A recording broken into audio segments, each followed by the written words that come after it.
Yesu ashimwe, reka mbahe ikaze mu mwanya w'ijambo rivura. Njye turi kumwe ni Elisa Tuyishimire. Ikaze mu mwanya w'ijambo ry'Imana. Reka dusome mu butumwa bwiza nk'uko bwanditswe na Yohana ibice 7 umurongo wa 12. Abantu bamugira impaka cyane. Bamwe bati ni umuntu mwiza, abandi bati oya ayobya abantu. Iri ni ijambo ry'Imana ritwereka uburyo bene se wa Yesu batamwizeraga ubwo bamubwiraga bati umaze igihe kinini hano i Galilaya, noneho wakwambuka ukajya i Yudaya. Kandi Yesu ntiyashakaga kuba i Yudaya kuko abayuda bashakaga kumwica. Iminsi rero mikuru y'abayuda yitwa ingando yenda gusohora, bene se wa Yesu baramubwira bati va hano ujye i Yudaya kugira ngo abigishwa bawe barebe imirimo ukora.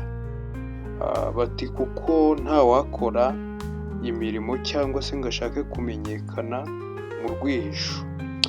Yesu rero yabashubije ko atajyayo kubera yuko igihe cye kitarasohora, ariko arababwira ati bo igihe cyabo gihoraho iteka.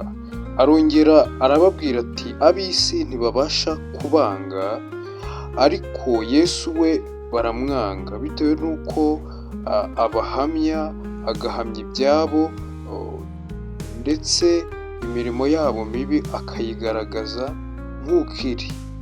Arababwira ati rero nicyo gituma banashaka kuba bamugirira nabi, kubera yuko yitambikaga indamu zabo bakabona ko bagiye guhomba ibintu byinshi kandi bikomeye.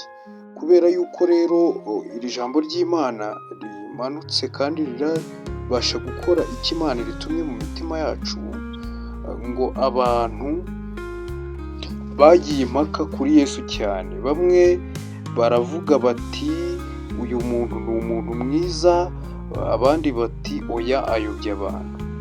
Ariko Yesu yari umuntu mwiza kubera yuko yabashaga gukora ibyiza. Ijambo ry'Imana yaraje arishyira koko mu bikorwa, arihindura ubuzima abantu bakwiye kubamo, abikura mu magambo. Umuntu yabwiraga undi ko amukunda, ariko nyamara akanga undi. Ariko Yesu yaraje aravuga ati noneho hari itegeko rivuga ngo ukunde ugukunda, ngo ariko wenda umwanzi wawe ntumukunde, ngo ariko ndabaha itegeko rishya ngo mukunde n'abanzi banyu, ngo kuko ari bwo muzaba koko mukunda bya nyabyo. Rero Yesu niyo mpamvu yaje, ataje gukuraho ibyari bihari, ahubwo aje kubikomeza. Imana itugirire neza cyane. Mbese natwe twakwibaza, birakwiye koko ko umuntu abona ko inzira ya Yesu ari mbi, undi akavuga ko inzira ari nziza? Mbese uvuga ibiri byo ninde? Ariko muri ibi bintu bya Yesu koko ibintu bye bitanga ubuzima, ni ibintu byiza. Nanjye ndabihamya yuko inzira ya Yesu ari inzira nziza. Ariko rimwe na rimwe abantu tujya tugira kamere mbi, kamere yacu idakunda iby'Imana, ishaka kwiyobora yo ubwayo, ishaka kugendera kure umugambi w'Imana. Mbega ubushake bw'Imana burayisharirira cyane, kuko kubwira umubiri urugero wenda ngo umubiri wiyirize, kuko kugira ngo usenge wegere Imana, umubiri wumva ugoye cyane, umubiri wumva unaniwe. Ariko biriya bintu bitanga imbaraga zituma unesha, ugatsinda ibyari byakunaniye. Imana rero ijye iduha imbaraga, tuyisabe ijye idushoboza kugira ngo dutsinde kamere. Njya nibaza cyane uburyo nyine Yesu bavuga ngo si umuntu mwiza ngayobya abantu. Ibaze Yesu ubwe yaravuze ngo ari ku musaraba ngo mwese abarushye n'abaremerewe munsange ndabaruhura. Umuntu wavuze ngo abarushye n'abaremerewe bamusange abaruhure, yaba mubi gute? Ntibishoboka. Ahubwo Satani iyo yongoreye umuntu akamwereka yuko ibya Yesu nta gaciro bifite, kuko uwo muntu abona ko kuko nta gaciro bifite, ariko Yesu aracyafite imbabazi mu mutima we, aracyateze amaboko ngo atwakire twese abemeye kumuyoboka ndetse no kumukurikira, kandi tumaramaje rwose.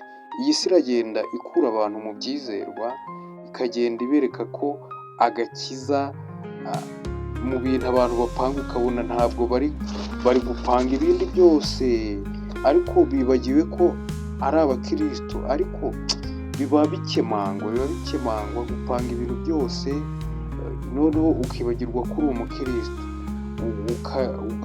ukagira ibyo utagakwiye gukora ukabura bikoze, kubera yuko wibagiwe ko uri umukristo, uwa Kristo. Njye mba numva n'iryo zina kuryitwa atari ibintu nyine biri aho ngaho gusa, ni ukuba wararikoreye kugira ngo ube uwa Kristo, use na Kristo. Ni ibintu bikomeye cyane, atari ukuvuga ngo ni ibintu uhise ubona ako kanya, kubera yuko ni urugendo, kandi urwo rugendo ntabwo warwishoboza utamaramaje ngo wumvire umwuka wera icyo agutegeka gukora aba aricyo uzajya ukora. Imana itugirire neza. Rero Yesu abantu bagiye impaka bati ni umuntu mwiza, abandi bati ayobya abantu, ariko mu by'ukuri Yesu ntabwo atuyobye. Njya nibaza nyine ukuntu abantu bagira ibibazo byinshi muri ubu buzima, bakazana n'ibindi bintu bitari byiza, ugasanga nyine ntabwo ari byo. Ugasanga umuntu aragambanira undi ku kazi, ugasanga umuntu ntabwo yishimiye ibyiza bya mugenzi we, nyamara ngo ni umukristo. Icyo kintu rwose ntabwo aba ari cyo. Umuntu w'umukristo nyine yera za mbuto zikwiriye umukristo, za mbuto akazera: urukundo, ibyishimo, n'izindi mbuto nyine zose zikwiriye umukristo wa Yesu. Imana rero itugirire neza kandi dufashe. Iri jambo rero ryatubwiraga ngo abantu bamugira impaka cyane, bamwe bati ni umuntu mwiza, abandi bati oya, ahubwo ayobya abantu. Iri ni ijambo mu by'ukuri ryongera kutubwira yuko Yesu ari mwiza, ahora ateze amaboko kugira ngo atwakire, ahora atwifuriza ibyiza, ahora ashaka ko twazabana nawe. Naho andi majwi yose yatwereka ko ibya Yesu bitinze, ibya Yesu ari iby'abantu bari aho batari abasirimu. Oya, muri Yesu nta musirimu, ntawe udasirimutse, ahubwo ubusirimu bwa mbere njye mbona ni ukumenya Yesu, kuko ubundi busirimu buraciriritse. Ubusirimu budafite Yesu nta burimo, nta kirimo mbega, ariko navuga. Niyo mpamvu rero ngira ngo ngusabe wowe mwene data, nanjye nisaba kugira ngo tugendere mu murongo mwiza Imana ishaka, kubera yuko ngo nicyo cyatumye idukunda. Iyo Imana yagaragaje urukundo itanga umwana wayo Yesu Kristo, natwe dukwiye kugira icyo dutanga kugira ngo tubashe natwe gushyikira ubwo bwiza. Icyo dutanga nta kindi, ni ukwemera tukiyegurira umwami, tugatera intambwe ivuga ngo mwami turakwemereye, tuguhaye ubuzima bwacu, nicyo dusabwa. Reka rero dusenge, wisabire nanjye nisabire, kugira ngo tuzabane mu ijuru amahoro. Ariko kandi ijuru tuvuga, dukwiye kuba tugaragaza ko turi ab'ijuru tutari ab'isi. Isi tukayibamo nk'abazayivamo, kubera yuko koko nk'uko bijya bigenda umunsi ku wundi, isi tugenda bamwe muri twe tuyivamo, ndetse aha turi hahoze abandi. Natwe nk'uko umuririmbyi umwe yaririmbye, tuzahava ngo hajye abandi, ngo ariko igifite agaciro yaravuze ngo ni amateka meza tuhagirira, ngo ari nayo mirimo myiza izaduherekeza. Reka rero dusenge bitewe n'icyifuzo ukuye muri iri jambo. Nyagasani Yesu, turagushimye, tugushimiye uko udukunda, tugushimiye uko watwitangiye ku musaraba i Gologota. Ntabwo twari kubona ibitambo, ntabwo twari kubona ibyo kuducungura, kuko tutari dufite amasezerano yo kuzabona umwami Imana. Uwiteka we, twemere rero nk'uko twari intama tuzimiye, tudafite Imana rurema, turi aho ngaho tudafite icyerekezo, wongere ugarure icyerekezo mu buzima bwacu. Iyo umuntu agiye kure yawe aba atandukanyijwe nawe, ariko kandi iyo agarutse urongera ukamwakira. Tugirire neza.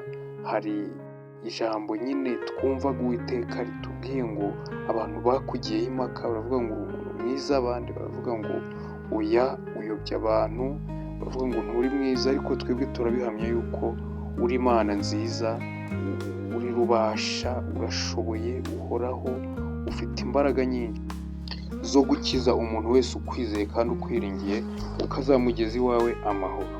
Turengere uduhe imbaraga muri uru rugendo twatangiye.